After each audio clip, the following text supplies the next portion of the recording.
Bismillah ar-Rahman ar-Rahim, assalamu alaikum chers frères et sœurs, ravi de vous rencontrer dans cette nouvelle vidéo qui parle de la sagesse qui se trouve derrière la sortie de l'imam al-Hussein alayhi salam depuis la Mecque vers l'Irak. Cette question est toujours suscitée et beaucoup de gens commencent à s'interroger pourquoi l'imam al-Hussein alayhi salam a quitté la Mecque alors qu'il savait très bien qu'il n'a pas de fidèles compagnons en Irak et les habitants de Koufa allaient le trahir. Avant de répondre à cette question, et lorsque nous regardons l'extension chiite, et beaucoup de fidèles se sont convertis vers l'islam véridique, le chiisme, nous nous rendons compte que l'imam Hussein alayhi salam a bien planifié sa renaissance, a bien pensé à cet écho mondial et à cette révolution. Mais pourquoi l'imam Hussein?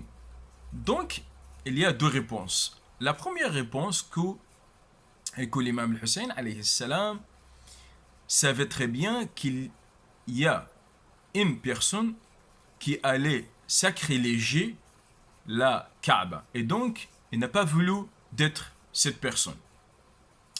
L'imam Hussein savait très bien que Yazid alayhi a empoché 30 criminels, 30 truands pour le tuer, même s'il était attaché au drap de la Kaaba, et donc est sorti de la Mecque pour ne pas profaner ce saint lieu. Une autre réponse qui était plus importante. Si l'imam Hussein avait été tué dans la Kaaba, à la Mecque, sa mort sera une scène très froide. Et il n'y aura pas cet écho de mort qu'on voit maintenant. Alhamdulillah, maintenant, et par la renaissance de l'imam Hussein, par la révolution de l'imam Hussein, beaucoup de gens commencent à s'attacher à l'islam, à s'attacher au chiisme et de repenser de leur doctrine et de leur foi. Et pourquoi cette extension chiite? La révolution de l'imam Hussein a fait un virage dans le monde islamique et dans la conception islamique. Sa crainte, c'était pas pour face à lui, non, c'était pour la religion. L'imam Hussein avait crainte face à la religion parce que la religion islamique, c'est le premier point auquel l'imam Hussein alayhi salam pensait.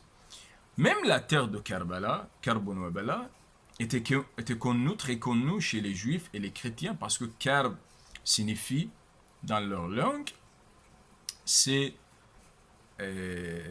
l'égorgé, al-dabih. L'imam al-Hussein alayhi salam a voulu, par ce voyage vers le Koufa, de montrer au monde la vérité de sa renaissance et aussi la trahison des habitants de Koufa. On ne parle pas maintenant des habitants, ces habitants chiites ou sunnites, non, parce que le Koufa était un mélange de beaucoup de doctrines et d'adeptes.